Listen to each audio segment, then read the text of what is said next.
Dying Light 2, the perfect installment for a dying video game concept. Technically, video games with zombies in them are dying, just very slowly, so I mean, I'm not wrong. Dying Light 2 is set in a post-apocalyptic world.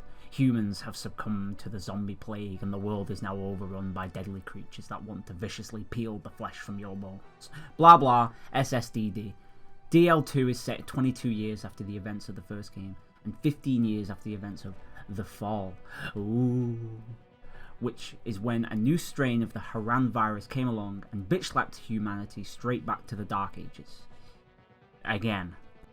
Now, funnily enough, I actually enjoyed this game. Mainly multiplayer shenanigans. Turn it off, I've just turned it off. This is some... Ow, ow! But it was good. The world is really well crafted and there are lots of places to explore, things to discover, quests, challenges, and NPCs to interact with. The game is really good at keeping your interest peaked, especially when the world completely changes and the whole dynamic shifts come nighttime.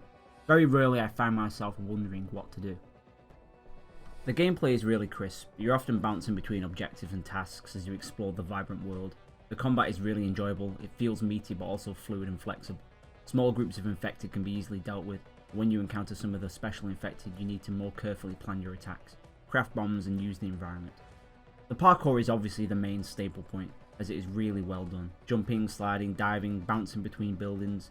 The animations are really fleshed out and it doesn't feel like you're just jumping around, gluing to the sides of buildings like you did in the first game. The devs clearly put a lot of effort into it, and you can tell the parkour works so well in combat, leaping over enemies to fly kick his mate in the face and then spinning round and smashing the same guy in the face with a sledgehammer. It's satisfying. You can use the buildings to gain vantage points, draw enemies into smaller groups, combine attacks and combos.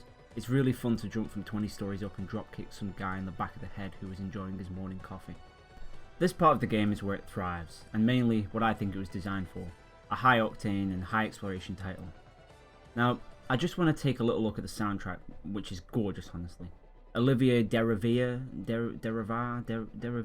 stepping into borderline racist territory now, who has composed such titles as Vampire, Remember Me, A Plague Tale, and Streets of Rage 4, which is fucking great by the way. Low ambiances, intense swelling beats as you run for your life from 832,000 zombies chasing you. At times it carries the game. It's one of the few soundtracks that I actually have downloaded on Spotify and will listen whilst driving to work in the morning. Now, moving away from gushing over the colourful beauty and the Spider-Man kickflip kicks, which the game excels at, and it's time to dose this review with a large amount of negativity. Unfortunately, Dying Light 2 suffers from what I like to call the Assassin's Creed effect, and that is having a vibrant world, enjoyable gameplay, creative mechanics, and then having a story that was scrawled on the back of a napkin, partially burned, and then rejumbled from the scraps that were left over. I mean seriously, there's more direction in a Michael Bay action scene than there is in this story. The story feels heavily rushed, it feels as though it was crammed in, there's no real connection to any of the characters or even the events that happen to them. The first time you go on a run with Hakon, you can immediately tell come the end of the quest that he's either going to betray you in some way, or die, based on his dialogue alone. Sure, you can say this is leading you as a player into a situation of unease, and makes you feel vulnerable, but if that's the case, and that's what the devs were going for, then I'd say they've done a pretty piss poor job. The writing feels predictable and doesn't leave any room for shock value whatsoever. The story completely disrupts the pace of the entire game, and waters it down. You have these disjointed flashbacks which try to stir up emotion in you as a player, and force connections to characters whose names you have only just learnt. Comparing this to say Cyberpunk 2077 for example, which I felt early on did a really great job of creating a connection between you as a player and between Jackie. The connection between these two feels human, regardless of the background you pick for V. It feels as though these two are friends, companions.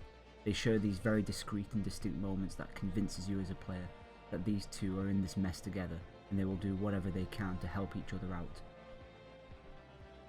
They bicker and complain to each other, about each other, and it makes it feel like a genuine friendship and not just a forced connection between several thousand pixels on the screen. In my opinion, Dying Light 2 does the complete opposite to this. It forces these connections early on. Mia, Hakon, Sophie, and by the time you as a player start really exploring and experiencing the game and all its beauty it has to offer, the story becomes a hindrance rather than an actual integral part of the experience. To summarise, the game is really good. It's really enjoyable, and it's one of the few AAA titles actually worth the price tag. You can easily sink 100+ hours completing the fun aspects of this game, exploring the world, and best of all, slam dunking zombies, baby.